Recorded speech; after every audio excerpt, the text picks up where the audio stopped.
জয়ে? একটি জয় বাংলাদেশকে কিভাবে বদলে দিতে পারে সেই চিত্রটাই আমরা দেখতে পাচ্ছি এই ভিডিওতে। মাইলস্টোন কলেজের ঘটনায় গত 24 ঘন্টায় বাংলাদেশ জুড়ে ছিল শোকের ছায়া। এই বিশাল ক্ষতিতে হয়তো প্রলেপ দেওয়া সম্ভব নয়, কিন্তু এই অসময়ে মানুষের মুখে হাসি ফোটাতে পাকিস্তানকে হারাতে চেয়েছিলেন লিটন দাসরা। লিটন দাসরা পেরেছেন ঘরের মাঠে পাকিস্তানের বিপক্ষে প্রথমবার সিরিজ জয়ের ইতিহাস গড়েছেন বাংলাদেশ ক্রিকেট দল। সেই জয়ের পরে উচ্ছ্বাসে ফেটে পড়েছে মিরপুর শেরে বাংলা। আমরা স্টেডিয়ামের প্রাঙ্গণে দেখেছি মানুষের উচ্ছ্বাস এবং উচ্ছ্বাসের গল্প। শুনুন আপনারাও। কেমন লাগছে বাংলাদেশের জয়ে? কেমন ম্যাচটা উপভোগ খেলেছে? খুব ভালো লেগেছে। আপনার প্রিয় ক্রিকেটার কে?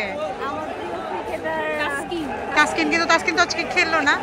আসলে কেমন লাগতেছে সব মিলে বাংলাদেশ সিরিজটা জিতে গেছে? ওরা খুব ভালো খেলেছে। পাকিস্তানের খেলাও খুব ভালো ছিল। দুজনই একদম নিজের মতো করে পুরোটা বেস্ট ট্রাই করেছে। আর লাস্ট মোমেন্টে তো বাংলাদেশ জিতেই গেল।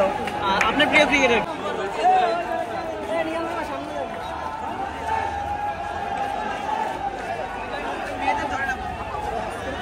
আপু কেমন লাগলো আজকের খেলা? এত এক্সাইটমেন্ট ছিল।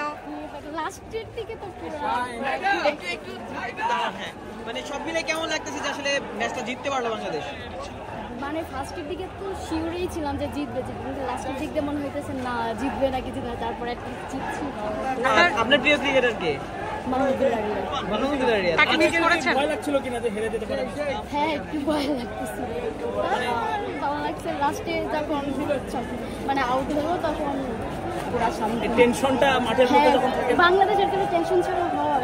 আচ্ছা, বাংলাদেশের এই দুর্দিনে এত খারাপ খবরের সময় এই জয়টা কতটা স্বস্তি দিবে? মানে একটু আপনাদেরকে রিলিফ দিবে কিনা?